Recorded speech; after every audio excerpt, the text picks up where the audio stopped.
Hi friends, ಒಬ್ಬಟ್ಟು ಸಾರು ಯಾವ ಥರ ಮಾಡೋದಂತ ನೋಡಿ ಫ್ರೆಂಡ್ಸ್. ಬೇಳೆ ಬೇಯಿಸಿರೋ ನೀರು ಇಟ್ಟಿದ್ನಲ್ಲ ಲಾಸ್ಟ್ ವೀಡಿಯೋದಲ್ಲಿ ತೋರಿಸಿದಾಗ, ಅದಕ್ಕೆ ನಾವು ನೋಡಿ ಇವಾಗ ಒಣಮೆಣ್ಸಿನ್ಕಾಯಿ ತಗೊಂಡು ಎಣ್ಣೆಯಲ್ಲಿ ಫ್ರೈ ಮಾಡ್ಕೊತಾ ಇದ್ದೀನಿ. ಈ ಥರ ಎಲ್ಲ ಫ್ರೈ ಮಾಡ್ಕೋಬೇಕು. ಮತ್ತು ಬೆಳ್ಳುಳ್ಳಿನೂ ಸಹ ಬಿಡಿಸ್ಬಿಟ್ಟು ಎಲ್ಲ ಎಣ್ಣೆ ಹಾಕಿ ಫ್ರೈ ಮಾಡ್ಕೋಬೇಕು. ಮತ್ತು ಈರುಳ್ಳಿ ಸಹ ಅದೇ ಥರ ಫ್ರೈ ಮಾಡ್ಕೋಬೇಕು ಫ್ರೆಂಡ್ಸ್.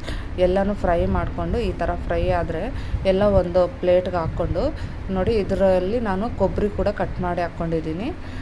ಇಷ್ಟೂ ರುಬ್ಕೋಬೇಕು ಫ್ರೆಂಡ್ಸ್. ಮತ್ತು ಇದ್ರ ಜೊತೆಗೆ ಸಾಂಬಾರು ಪುಡಿನ ಹಾಕ್ಕೋಬೇಕು. ನೋಡಿ, ಇದು ಸಾಂಬಾರು ಪುಡಿ ನಾನು ಹಾಕ್ತಾಯಿದ್ದೀನಿ.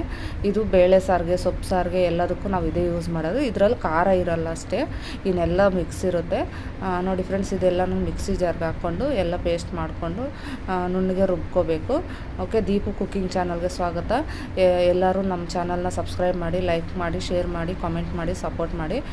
ನೋಡಿ ಫ್ರೆಂಡ್ಸ್, ಹುಣಸೆಹಣ್ಣು ಸಹ ಇದರಲ್ಲಿ ನಾನು ಹಾಕ್ಕೊಂಡು ಎಲ್ಲ ರುಬ್ಕೊಂಡು ನೋಡಿ, ಆ ನೀರು ಏನಿದೆಯೋ ಆ ನೀರಿಗೆ ನಾನು ಇದನ್ನು ಸೇರಿಸ್ತಾ ಇದ್ದೀನಿ.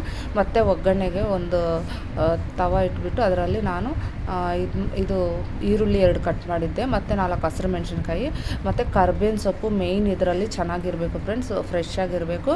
ಮತ್ತು ಎಳೆ ಕಡ್ಡಿ ಕೂಡ ಹಾಕಬೇಕು, ಅವಾಗೆ ತುಂಬ ಚೆನ್ನಾಗಿರುತ್ತೆ ಫ್ರೆಂಡ್ಸ್.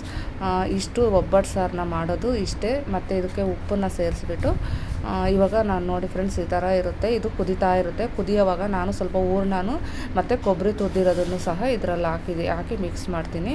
ಎಲ್ಲ ಮಿಕ್ಸ್ ಮಾಡಿಕೊಂಡು ಇದನ್ನು ಒಂದು ಕುದಿದ್ರೆ ಸಾಕು ಫ್ರೆಂಡ್ಸ್, ತುಂಬ ಚೆನ್ನಾಗಿರುತ್ತೆ. Okay, thank you friends.